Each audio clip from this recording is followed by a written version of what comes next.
Hello everyone, welcome back to another episode of our educational series at Beautyedutech. In today's video, I'll be showing you how to confirm if the phone you want to buy is a stolen one, especially if you want to buy a fairly used phone. Join me as I show you. Keypad, dial *#06#.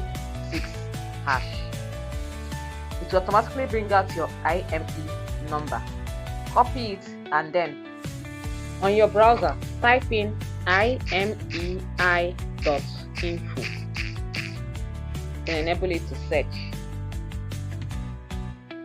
This is the app we're looking for. So click on it.